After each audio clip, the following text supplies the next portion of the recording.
Welcome back to the MMA Plug, presented to you by the Fan Cave on 98.1 FM, Mile High Sports Radio. I'm your host, Jordan Kurtz, sitting here alongside Colorado Combat Club lightweight champion Miguel Barrientos. Miguel has a big fight coming up for us next Friday, the 13th. That is Colorado Combat Club 20 at the Brighton. This is the first title defense of your second tenure as a champion, correct? That's right. So as we approach this real quick, just so people out there, if they want to follow you along, Miguel, where can they follow you? What's your social media handles? M.B.Leyva. Will you spell that for him? The last part? Leyva.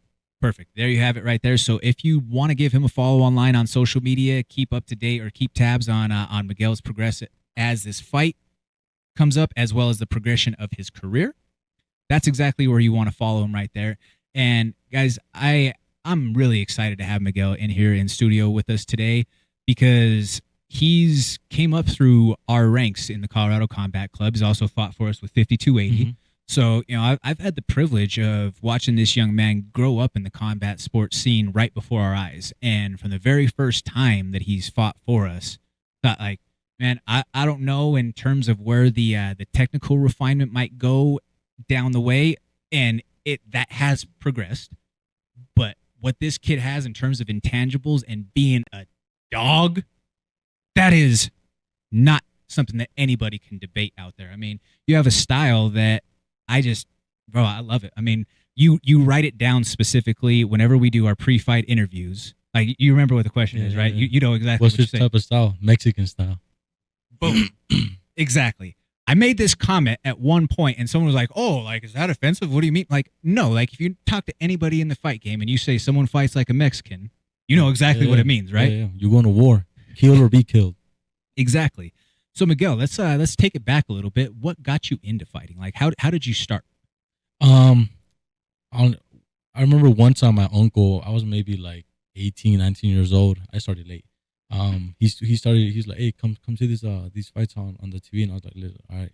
And then ever since I watched like my first UFC fight, I looked more into it, and I started looking at like jiu-jitsu schools around where I lived, and that's how it started.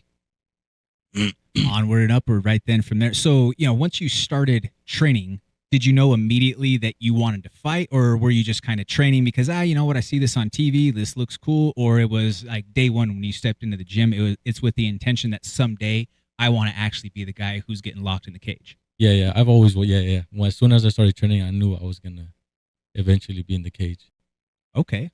I mean, it's always interesting to hear these origin stories, ladies and gentlemen, because for some people, it starts as simple as they went just as kind of an outlet to stay in shape, or, you know, my friend Zach Paunga, who is in the UFC now, he started because he was in law enforcement, so he just started his training because of how it helped his job. But then it just turns out that, well, he's a big, strong, athletic guy, and a couple of years later, he's now in the UFC. Yeah. I remember my first jiu-jitsu class. I went against a girl. Her name is Anne, and she's maybe like 125 pounds. She beat me up, and after that class, I was just so mind blown of how could like that happen, and it just made me more in love with the sport. Yeah, absolutely. And let's talk styles a little bit here. So, I mean, jiu-jitsu is where your original start was. You came up, and your academy has jiu-jitsu right within the name. Yeah. But that's kind of what you keep in your back pocket. Right. Like, you use it when you need to use it. Yeah. You go out there and you scrap. Yeah. I want to fight. I want to put on. I want to knock people out. I want to get in some fights. I just want to entertain. I want the people to show, and then, you know, see me fight, and then want to see me fight again. I don't like giving boring fights. I just, you know, I want to fight. Definitely. I mean, whether it was initially early on, was Jamil Coleman, was that your first fight? Jamil Coleman, yeah, well, at 170. Yeah. So that first one, they couldn't find 155ers, and then they're like, "All right, we got a 170 pounder," and I was like, "Let's do it." I remember I weighed in with like pants on. 15-pound difference. Who cares? Yeah, I weighed in with pants on with my keys just to make 168. That night, the fight, I think I fought Saturday. I probably weighed in that night like 165. Yeah, that was our Greeley show. Yeah, it was. Yeah. Yep, I remember that. That was right before Christmas. You know, so I'm sure you're happy that you didn't really have to cut weight during the holiday season. I feel good. Yeah, that makes it nice there. But then, moving forward, you were able to win the title the first time, and that was that had fireworks around it. That was against Alirez, right? Yeah, that was a crazy fight. Cause there was there's a little backstory behind that. There's a little chipping back and forth. There's a little talk back and forth. Had a couple of choice things to say to his brother too after the fight. But that's part of why though, like especially when Josh Frem, Cody Brundage, and I were sitting on the broadcast table, and when we're watching Miguel fight, like we always talk about it, like look at his eyes. Like as soon as you step in there, you see a different look in the eyes, and then afterwards, like it's not like when you won that fight by submission and won the belt the first time. It's not like that intensity and that emotion just kind of shut off as soon as the referee pulled you off, right? Like you're still running a little bit hot, and you're like, hey, what's up? Yeah, it went too fast. I was still like pretty like hyped up. I was like, I still want to keep fighting. Yep. I mean, I guess that's kind of a pro and a con sometimes of getting out of there early, right? Like you don't get paid overtime, but at the same time, like if you really wanted to have the opportunity to get some stuff out and it's done that quick, or maybe it's something to where, hey, he shoots in, you snatch the neck right away, and it ends up being a submission. You may be like, man, like I wanted to throw as hard as I can. Like, yeah, I can punch people in sparring, but I'm not uncorking it at 100%. Like, I wanted to have the chance just to hit somebody full bore, right? Yeah. And when you don't have that, then sometimes it's like, well, I guess we're right back in the gym and we're getting ready for the next one. Yeah. But let's keep on going down that career path here, Miguel. So you're one of the few guys that's ever been throughout our promotional history who you lost the title, but then you won it back. So when you first, and that was your first career loss too as well. Yep, Nick Tarpley. Against Nick Tarpley. And so, in relation to that, how did you manage that process mentally? I was just, very disappointed. Because after I lost, I still felt like I could have gave more. I could have tried to escape more. I respected his wrestling way too much. And, I learned a lot from that loss. Definitely. And I mean, all things considered, you guys will probably cross paths at another point in time. I hope so. We will. Especially 100%. with Nick recovering from surgery and having his foot taken care of. I mean, Nick's another stud in his own respect. But then following that, you have a big fight where you pick up a third round knockout against Darius Murchison. And that again, like to me, if you're picking up a knockout in the third round of a fight, that tells me that you've got some grit to you. Like you were able to still put out that intensity and have that type of power carry later into the contest.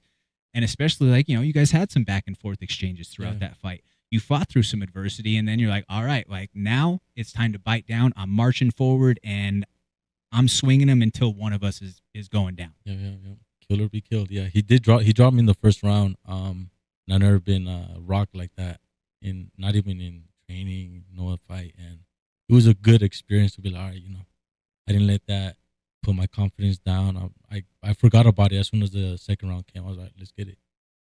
Yep, absolutely. I mean, it's like Dustin Jacoby always says, short-term memory with bulletproof confidence. You stuck to your game plan and were able to ultimately prevail there. And then in your most recent fight, come out there and you reclaim the belt. Yep. So, that's I feel like that's just kind of a testament to your character and your willpower to prevail. Because, I mean, some guys, especially, you see it all the time. And in the early stages, you take that first loss and it messes with you mentally. Or some guys like, all right, well, I lost or I got rocked or something like, I don't know if I want to go through that again. But you're the flip side. You're the opposite of that. Like, no, I thrive on this. Put me right back into the fire. Is that fair to say? Yeah, that's fair to say. Yeah. I don't, when I go in there, as long as I gave it my all and then I knew that I fought, kill or be killed. If I lose, I lose, but I know that I gave it my all. That's what matters. Certainly. And then this matchup that we have coming up against Robert Skorheim, I think that's going to be another tremendous opportunity for you to showcase yourself and the skills that you have there. Real quick, as we wrap up this segment, Miguel, is there any message that you want to give out to your fans? I just appreciate everyone. I appreciate coming and support us fighters. Muchos saludos a toda la gente. Gracias a todos. Muchos saludos a ti, tía. Let's get that W Friday. Yes, sir. That will be Friday the 13th for Colorado Combat Club 20. Make sure that you come and check us out there at the Brighton in the Rhino District. Stick around after the break, folks. We're going to be going 3 rounds to close out the hour. This is the MMA Plug presented to you by the Fan Cave on 98.1 FM, Mile High Sports Radio. Thank you so much for watching. Please hit that like, share, and subscribe button. That helps us continue to produce this original MMA content and bring it for you every single week. Tune in to the MMA Plug presented by Fan Cave on 98.1 FM, Mile High Sports Radio.